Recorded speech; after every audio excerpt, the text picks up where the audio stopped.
Hallo kijkers en welkom by die laaste uitsaai episode vir 2025. Wanneer julle die gesig sien, beteken dit ons net een ding.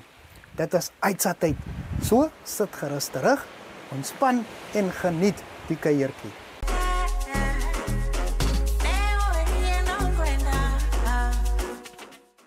Op die laaste dag van die jaar kyk ons na van die hoogtepunte wat uitsaai sedert sy ontstaan in April vir sy meer as 8300 getroue kykers gebring het. Eerst op die lys, daar was 'n ontmoeting met die dapper dame Oma Ferreira wat haar 100ste verjaarsdag hierdie jaar gevier het en wie haar age old wisdom met ons gedeel het. Middag. Hoe gaan dit? Goed, dit gaan goed met mij. Mijn naam is Adelgunde Anna Magdalena Ferreira. My family name is O. Friedrich. 100 jaar. Dat wil gedoen wees. Ja. Hoe voel dit? Ach, ik voel niks niet. Net diezelfde zoals altijd. Ik is geboren in Swakopmund. Ja. En van Swakopmund heeft ons naar Elisabeth bijgegaan voor 1 jaar. En dan heeft ons vandaan naar Lüderitsburg gekomen, 1929. Dat was amper nothing. Ja. Niks niet. Ja. Waar hier. En oma se beroep, wat het oma gedoen as beroep? Alles. Getrouwd, 1947 is ik getrouwd.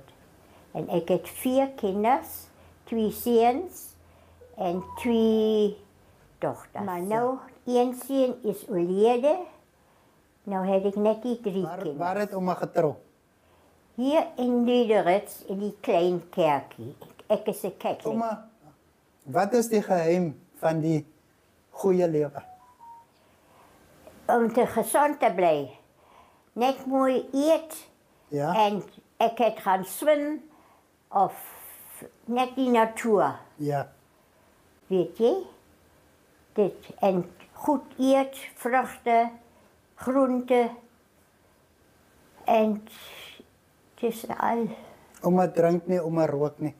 Nee, oké, betekent als er party is, ja, dan maak ons lekker party, dan drink ik maar 2 glas wijn, maar dan is oké. Ja. Meer niet, nee. Daar sê. Oma, die Namibia van destijds en die Namibia van vandag, hoe sal oma sê? Wat hij zei, weet je, vroeger tijd, Namibia, Lüderitz, ons was net 1 volk, 1 family. Ja. Waar ons geweest. En het was allemaal friendly. Maar nu is dit niet meer. Niet meer dit. Ja. En ons heeft alles opgebouwd. Toen ik hier gekomen was, daar had eerst die kerk gebouwd, kerken gebouwd en die hotels gebouwd. 4 hotels heeft ons gehad.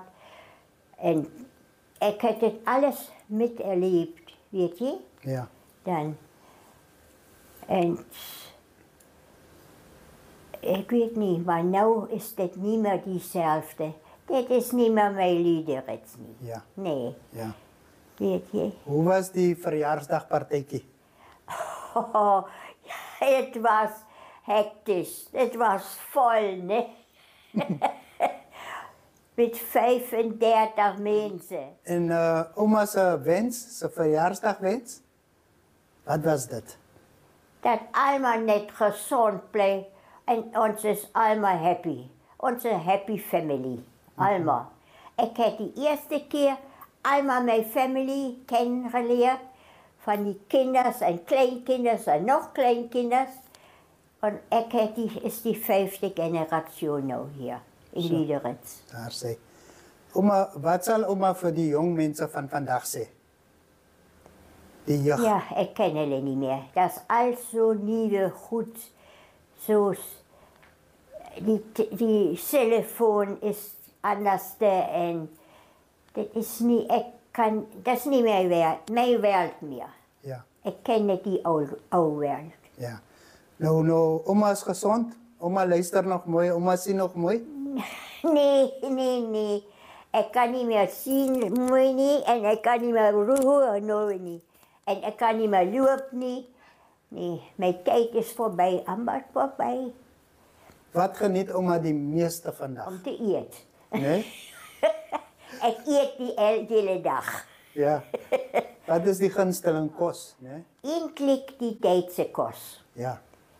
So spätzle en kleuze en varkvlees en skaapvlees.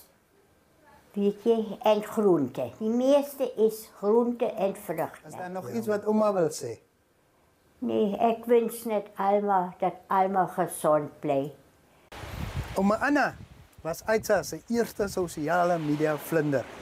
Weereens, dankie vir almal wat haar geluk en sterkte toegewens het. Onthou en maak gebruik van die raad oor hoe om 'n lang lewe te lê wat sy met ons gedeel het. Next, we meet Guido von Wisterheim, who is in charge of an initiative pioneered by Nopal on farm Namsep in Maltese.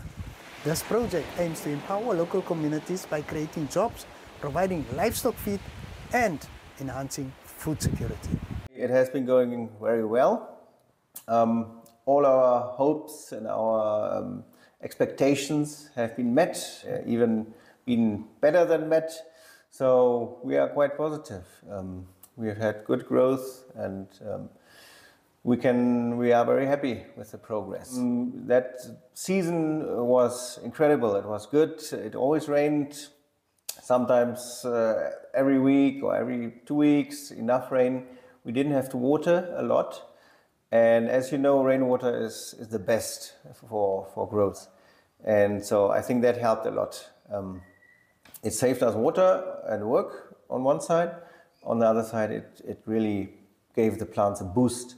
And they did very well. They appreciated that rain and gave us good results. The last few months we didn't have to water a lot because of the good rain. But now we are back to the program again. And there we are dealing with a plant that is fantastically adapted to our climate because it is very heat resistant. It doesn't lose a lot of moisture by evaporation.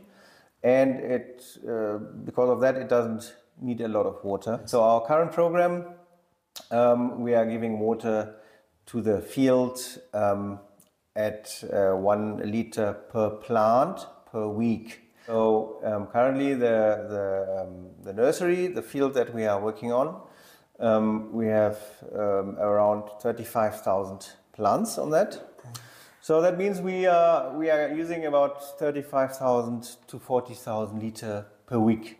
So that's in terms of big plastic tanks, that's like 4 10,000 liter tanks of water that we need per week. Anybody who knows about gardening knows that this is very, very little water, considering we are talking about 35,000 plants. This program allows us to water the plants without any impact on the environment. It's a very low impact project.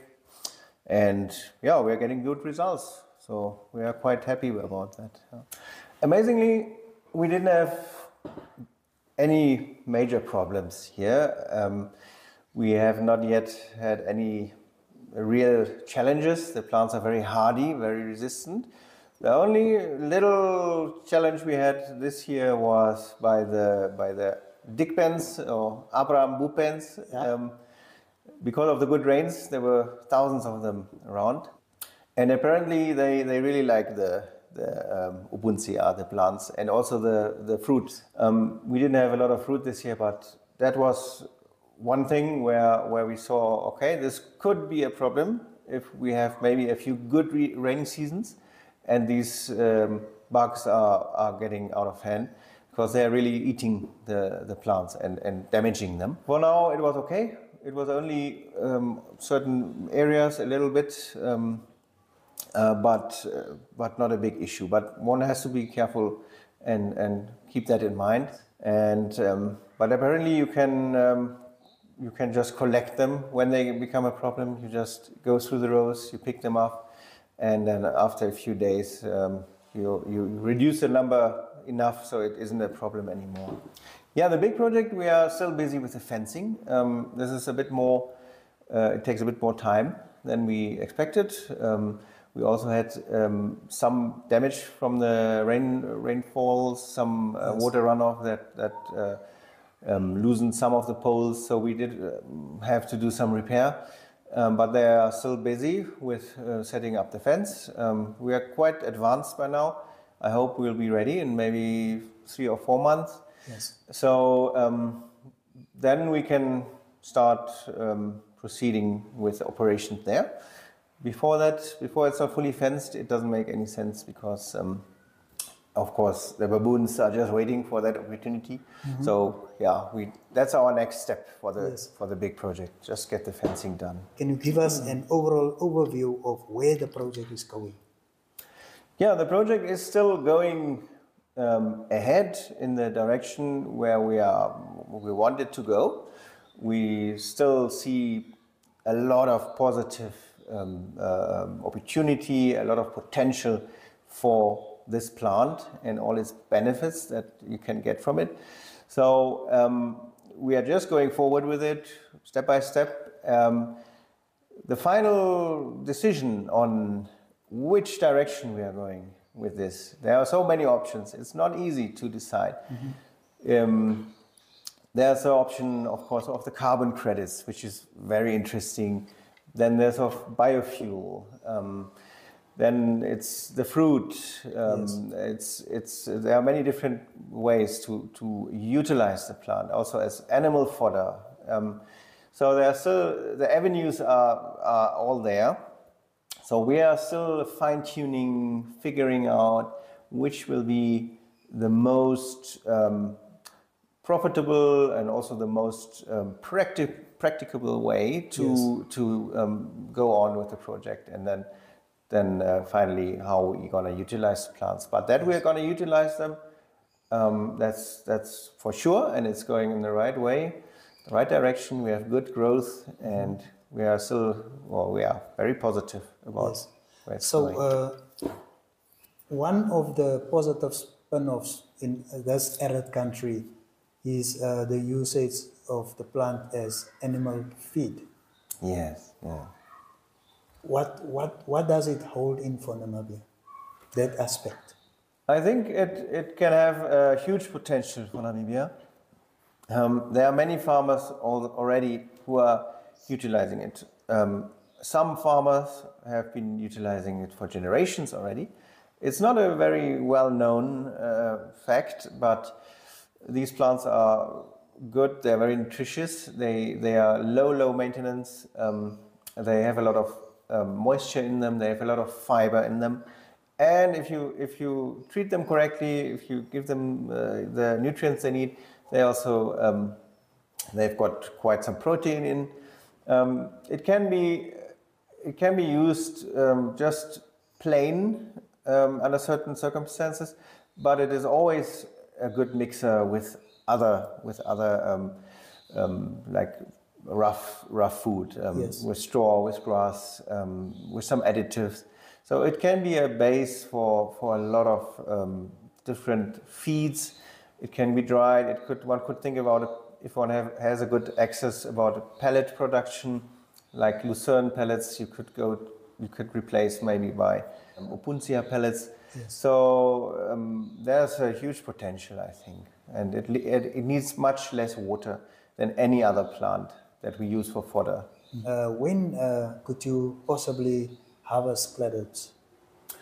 We are now at the stage. We planted the plants in July, August, and now we already have an average growth of more than 7 cladduts per mother plant. So what we put in the ground, it's already times 7.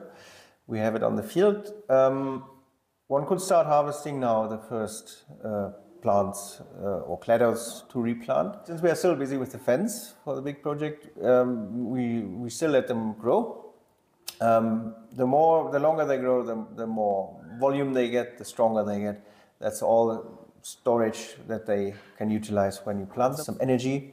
So yeah, we are just letting them grow now until we are ready. we could start harvesting now from the first project, but we are not ready with the big field at the moment. But as soon as we are ready there, we've got a good solid foundation to build on. It is a huggable cactus, yeah, because it is a cactus. Some biologists would probably disagree and say it's not exactly a cactus, but it looks like one, and but it is spineless. Basically, it doesn't have any thorns. It has a few thorns, but not that it is a big issue. So it's not totally spineless, but it is spineless enough to be huggable and to be used for a lot of different applications. AITSA will keep track of this development, which carries so much potential for the people of Namibia as a whole. Finally, Robin en Jolandi Lewis is met hulle trop Betsy op 'n mission om lewens te red. Kom ons hoor en herleef hoe hulle dit doen.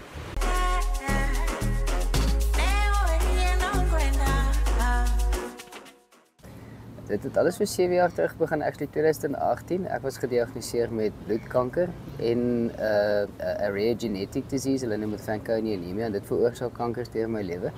Maar die eerste kanker kon ons basically oplos met 'n stemseloorplanting. Dit was my enigste kans vir oorlewing. Ek het net een enkele match gehad in die wêreld en sonder daai persoon was ek nou nie vandag hierso nie en ons kon nie gedoen het wat ons doen nie. So dit is wat ons projek geïnspireer het en waar dit begin het. Wow. Ja, alles van daai tyd af. Na ons deur die oorplanting gegaan het ons die trok gebou, Betsy. En ja, dit het ons so 4 jaar gevat voordat ons op die pad geklim het. Ons is nou so 1 jaar en 5 maande op die pad. Vertel ons van hierdie ekspedisie. So dis die Matches on the Map projek en dis die wêreld se eerste interkontinentale stemsel donor recruitment drive. Wat dit beteken is ons gaan van dorp na dorp en gemeenskap na gemeenskap, 64 lande in totaal, dis Suid-Afrika tot in Vietnam. En ons beoog om duisende mense op die database op te teken vir bloedkankerpasiënte wat stemsel donor matches nodig het. Ja, en dit is wat ons doen voltyds. Ons gaan van gemeenskap tot gemeenskap en dan soek ons verskillende geleenthede waar ons groepe mense bymekaar kan kry, hulle meer kan vertel oor die proses en ons motiveer hulle deur om ons eie storie te deel met hulle, om op te teken as donors. En dan het hulle miskien eendag die kans om iemand se enkele match te wees in die wêreld om hulle lewe te red. Ons eerste recruitment drive dorpie was Keetmanshoop. Hulle was vir ons baie goed geweest. Ja, die gemeenskap was baie ondersteunend. Hulle het vir ons byvoorbeeld, ek dink 74 mense op die database gesit daar. So en ons is na Loederitz is ons op pad terug daai kant toe, dan sal 'n groot universiteit wat ons hopelik ook 'n geleentheid gaan hê om met al die studente, as 350 studente sover ek weet, ons gaan met hulle kan gesels en dan hopelik kan ons so ten minste die helfte van die mense opteken. Ons het agtergekom al die mense wat altyd na ons stands toe kom, dis gewoonlik so 50% van die mense kan opteken. Daar's 'n lang exclusion lys. So die exclusions, die eerste ding is maar gewoonlik ouderdom, 16 tot 45 kan opteken. Die jonger die persoon, hoe gesonder is die stemselle, hoe beter kans het die pasiënt. En van die ander goedjies is byvoorbeeld HIV positive, as jy iets soos 'n bloedsiekte, HIV, hepatitis B, hepatitis C, dan kan mens ongelukkig ook nie opteken nie, omdat dit nou 'n bloedproses is, dan basically as jy nou gevind is om 'n match te wees en hulle kontak jou en sê jy het die geleentheid om iemand se lewe te red, sal jy wil voortgaan met dit. Dit is nou nadat jy opgeteken het. En jy sê ja, dan vlieg hulle jou uit, hulle cover al jou kostes, betaal jou hotel, jou verblyf, al daai jou kos, alles wat jy nodig het. En die ou daai het hulle been gevat uit die heup uit. Hulle doen dit glad nie gelukkig meer nie. Wat hulle doen nou is hulle vat bloed uit die een arm uit, sit dit deur 'n stemselfiltrering masjien, dit skep die ekstra stemsel uit jou bloed uit, dan sit hulle die bloed terug in jou ander arm, so jy verloor nie eers die bloed nie. En dan vat hulle daai stemselle en hulle transplant dit in die pasiënt. Jy as die donor bly altyd stemselle produseer. So dis nie 'n probleem dat jy orgaan of so ietsie verloor nie. En dan gaan jy huis toe die volgende dag, jy het geen serious side effects nie en dan na so 3 jaar kan jy die pasiënt ontmoet en dis nogal 'n lekker moment. Dis 'n baie emosionele moment en daai mense word gewoonlik beste buddies vir die res van hulle lewens. So ja, dis die proses in 'n nutshell. Maar ons missie is om vir meer mense te kan laat weet wat dit is, want meeste mense as hulle hoor beenmergskenking, dan dink hulle lumbar punch of hulle dink is pynlik of so iets. Ja. Nou die projek Matches on the Map. Waaroor gaan dit? So Matches on the Map is basies om ons wil daai matches op die map sit. Die probleem met Afrika en Asië is dit nou 64 lande totaal is. Europa nie so groot nie, maar jou probleem is etnisiteit speel 'n baie groot rol om 'n match te kry. Soos byvoorbeeld jou ancestry, waar jy vandaan is. So as byvoorbeeld 'n Namibiese persoon bloedkanker moet opdoen, dan gaan hulle match heel moontlik net in Namibië kan kry. Omdat dit hulle beste kans hulle beste in Namibië wees. Hulle beste kans is in Namibië. So op die oomblik is daar so 80,000 mense opgeteken in Suid-Afrika, maar in Namibië is ons nou hier by 800. En net om jou 'n idee te gee vir die nommers, 'n blanke persoon het byvoorbeeld 1 in 100,000 kans om 'n match te kry. Dis al klaar lekker skaars. En enige ander ras deur die hele wêreld begin by 1 in 400,000. Jy kan net imagine as jy nou hier gesit het, bloedkanker gehad het, 400,000 mense om ons, net een persoon wat jou lewe kan red. Jy kan imagine hoe baie mense moet op daai database opgeteken word vir dit om 'n verskil te maak. So dit is ons missie. Ons wil die dinge begin hierso in Namibië en die res van die lande wat ons deurgaan. Afrika is grootliks nie opgeteken nie. En as ons dan nou hier deur die land is, hopelik het ons 'n paar kontakpersone opgedoen hier in Namibië wat kan aanhou bly met die ding hardloop. Hulle kan aanhou bly mense opteken. Ons sit hulle in kontak met die South African Bone Marrow Registry. Die SABMR was die eerste registry in Afrika en hulle is die enigste geaccredited registry deur die World Marrow Donor Association. So hulle kan daai dinge bly bou en dan kan hopelik meer mense van verskillende rasse 'n beter kans hê om 'n match te kry as hulle bloedkanker opdoen. Wat sal jou boodskap of wat sal julle boodskap aan Namibiërs wees? Teken op. Ja, moenie bang wees nie. Dis die groot ding. Meeste mense, ons het al baie snaakse vrae gekry soos byvoorbeeld gaan ons persone kloon of so ietsie. En daar's glad nie nodig vir dit nie. Daar's geen kostes nie. Daar's it's non-invasive, it's not painful. You don't lose anything and you save a life. Dis absolutely amazing. Vir ons is dit 'n no-brainer. En omdat ons nou al aan die ander kant van die paadjie gestap het en ons het die ander dinge gesien, byvoorbeeld die transplant self en ek het 'n tweede kans op lewe gekry. As mense so deur so 'n ding is, dan verstaan jy wat daai tweede kans actually beteken. Dit is 'n hele perspective change. Nie net vir die donor nie, maar ook vir die pasiënt, of nie net vir die pasiënt nie, maar ook vir die donor.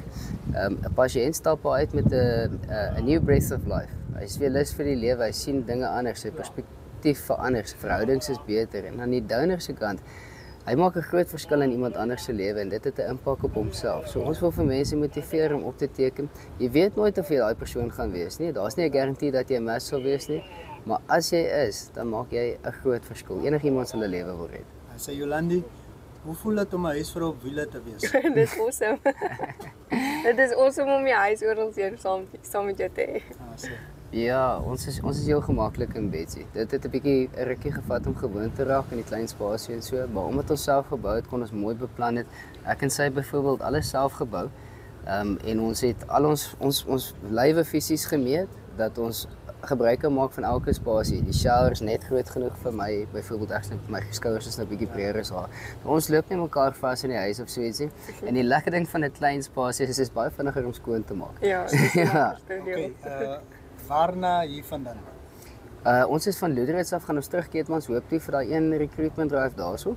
Dan is dit Mariental, Rebot, Windhoek, Walvis Bay, Swakopmund, en dan gaan ons Noordslaan, Etosha se kant toe. Daar's eintlik 'n dogtertjie daar wat gediagnoseer was met aplastic anemia. En dit veroorsaak ook dis bone marrow failure, so dit lei ook tot 'n stemseloorplanting.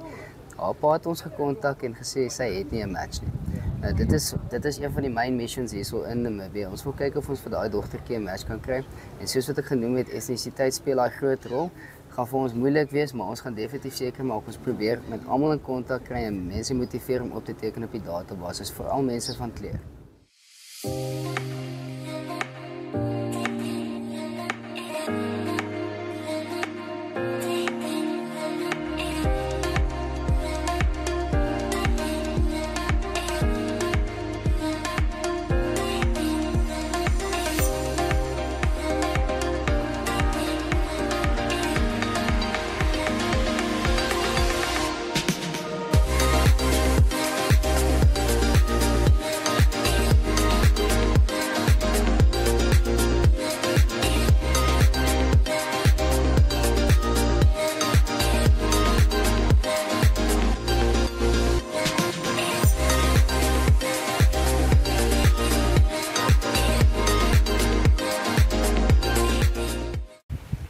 En dit bring ons na die einde van ons uitse episodes vir 2025, maar volgende week Woensdag maak ons mos weer so. Dankie aan almal van julle, ons getroue Aitsa followers. Ek waardeer julle opreg en wens vir julle 'n voorspoedige 2026 toe. Onthou, al die vorige episodes van die Aitsa Show is beskikbaar op verskillende NMH en NTV platforms, sowel as oneup2.com. If you want to let Aitsa know about something noteworthy happening in your area, just connect via Facebook or WhatsApp at 0812991211 and 0828325674 if you are in South Africa. Julle kan ook 'n draai by ons webwerf aitsafrica.com vir lekker lees plaaslik vervaardigde content gaan maak. Pas julle asseblief mooi op en sien julle in 2026.